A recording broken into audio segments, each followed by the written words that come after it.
పోలవరంలోని Holi trinity church 179వ వార్షికోత్సవ వేడుకల్లో BJP రాష్ట్ర అధ్యక్షుడు రామచంద్రరావు పాల్గొన్నారు. ఈ సందర్భంగా వారు మాట్లాడుతూ నేషన్ ఫస్ట్ రిలీజియన్ నెక్స్ట్ అన్న నినాదం ప్రతి భారతీయుడిలో ఉండాలని తెలిపారు. అన్ని మతాల సమ్మేళనం భారతదేశమనే ఇదే దేశం యొక్క గొప్పతనమని అన్నారు. ఈ సందర్భంగా చర్చ్ ఫాదర్ చార్లెస్ వెస్లీ, కార్యదర్శి సుదర్శన్ భక్తులకు శుభాకాంక్షలు తెలిపారు. ఈ కార్యక్రమంలో బీజేపీ నాయకులు, కార్యకర్తలు, భక్తులు పెద్ద సంఖ్యలో పాల్గొన్నారు.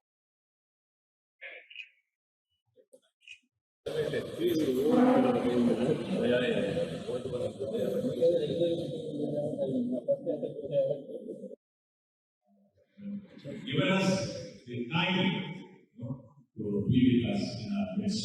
So we are very happy and we are very grateful. The senior, most loyal,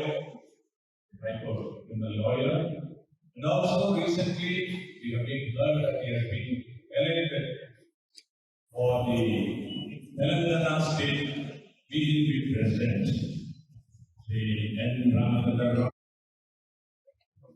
Secunderabad బుల్లారంలో హోలీ ట్రినిటీ చర్చ్ ఇది బ్రిటిష్ వాళ్ళు దాదాపు 1840 ఆ ప్రాంతంలో 47లో దీన్ని కట్టడం జరిగింది. క్వీన్ ఎలిజబెత్ సొంతంగా ఈ యొక్క చర్చిని కట్టడం జరిగింది. ఇక్కడ పాస్టర్ చార్ల్స్, అదేవిధంగా సెక్రటరీ సుందర్ గారు ఉన్నారు. మరి వారి యొక్క సమక్షంలో ఈరోజు చర్చ్లో ఇక్కడ ప్రేయర్స్ అయిన తర్వాత నన్ను ఇక్కడ ఈ చర్చ్ వారు పిలిచి సన్మానం చేయడం జరిగింది. చార్ల్స్ ఇక్కడ ఉన్నటువంటి పాస్టర్ వారు అనేక సంవత్సరాలుగా నాకు పరిచయం కూడా.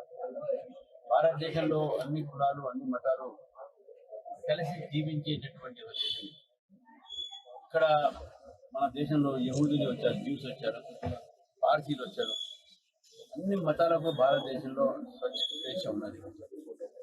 కానీ ఏ మతం ఉన్నా, ఏ కులం ఉన్నా అందరం కూడా ఫస్ట్ మన మతం కన్నా ముందు మన ఈ దేశవాసులు అనేటటువంటి ఆలోచన కూడా ప్రతి ఒక్క దేవస్థానం